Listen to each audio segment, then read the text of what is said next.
துரந்தர் மூவில வர்ற நிறைய முக்கியமான சீன்ஸ் உண்மையான கதையை மையமா வச்சு எடுத்ததுதான், இன்க்ளூடிங் ரன்வீர் சிங்கோட ரோல். இந்தியன் ஏஜென்டா பாகிஸ்தானுக்குள்ள ரகசியமா உளவாளியா போற ரன்வீரோட ஹம்சா கேரக்டரை டைரக்டர் ஆதித்யாதார் ரொம்பவே மாஸ் லெவல்ல காட்டியிருக்காரு. பட் உண்மையிலேயே அப்படி ஒரு கேரக்டர் இருந்தாங்களான்னு கேட்டீங்கன்னா அதுக்கான ப்ரூஃப் எதுவுமே இல்லை. But that character hits me differently. நான் தியேட்டர்ல அதிகமா கிளாப் சவுண்ட் கேட்ட சீன்ல ஒண்ணு, பாகிஸ்தான் பிரிண்ட் பண்ண இந்தியன் ஃபேக் கரன்சி மேட்டரை துரந்தர் இந்தியாவுக்கு கொடுத்த ஒரு சீன். பட் இந்த இன்ஃபர்மேஷனை இந்தியாவுக்கு சொன்ன த ரியல் துரந்தர் ரா ஏஜென்ட் ரவீந்திர கௌஷிக். நபி அகமது ஷஹீன்ற பேர்ல பாகிஸ்தானுக்குள்ள போன ஏஜென்ட் கௌஷிக் அங்கேயே லா டிகிரி கம்ப்ளீட் பண்ணி பாகிஸ்தான் ராணுவத்துக்குள்ளே நுழைஞ்சு மேஜர் ரேங்கிங்கும் அப்கிரேட் ஆயிருக்காரு. அண்ட் பர்சனல் லைஃப்லையும் அங்கேயே ஒரு பாகிஸ்தானி பொண்ணை மேரேஜ் பண்ணிட்டு பாகிஸ்தான் சொசைட்டிலையும் தன்னை டீப்பா ரிஜிஸ்டர் பண்ணியிருக்காரு.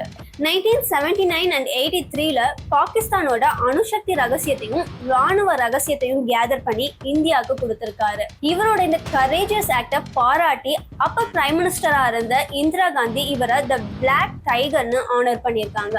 பட் 1983ல அங்க மாட்டிக்கிட்ட ஏஜென்ட் கௌஷிக் கிட்டத்தட்ட 20 வருஷத்துக்கு பல டார்ச்சரை அனுபவிச்சு கடைசியில 2001ல அங்கேயே இறந்தும் போயிருக்காரு.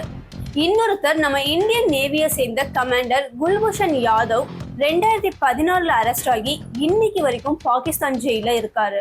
பட் இந்தியா அவரு ரா ஏஜென்ட் இல்லைன்னு அவரை ரிலீஸ் பண்ண சொல்லி கேட்குறாங்க.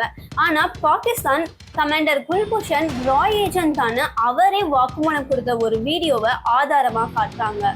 அடுத்ததா 2019ல 3 குரூப்பா பிரிஞ்சு பாகிஸ்தானுக்குள்ள போன ரா ஏஜென்ட்ஸ் கிட்டத்தட்ட 300 தீவிரவாதிகள் இருந்த பாலகோட் கேம்ப் லொகேஷனை இந்தியாவுக்கு கொடுத்திருக்காங்க. இதனால இந்தியா ஏர் ஸ்ட்ரைக் நடத்தி அந்த மொத்த கும்பலையும் பூண்டோட அடிச்சாங்க. இதுதான் புல்வாமா அட்டாக்கு அகைன்ஸ்டா நம்ம கொடுத்த பதிலடி.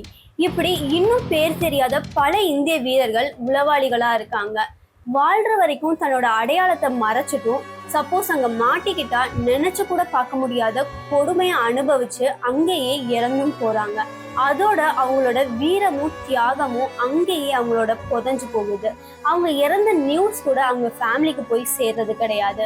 மிலிட்ரி ஆஃபீஸர்ஸோட தியாகம் ஒரு பக்கம்னா இவங்களுக்கு கிடைக்கிற ஒரு மரியாதையோ இல்ல ஒரு சின்ன ரெகக்னிஷன் கூட இல்லாம தாங்கிக்க முடியாத பல கொடுமைகளை அனுபவிச்சு அடையாளமே இல்லாத ஒரு நபரா நம்ம நாட்டுக்காக உயிர் கொடுக்கிற இந்த ரா ஏஜென்ட்ஸோட தியாகத்தை எந்த வார்த்தையில சொல்றதுன்னு எனக்கு தெரியல. But a great salute to all Indian spy agents. Jai Hind.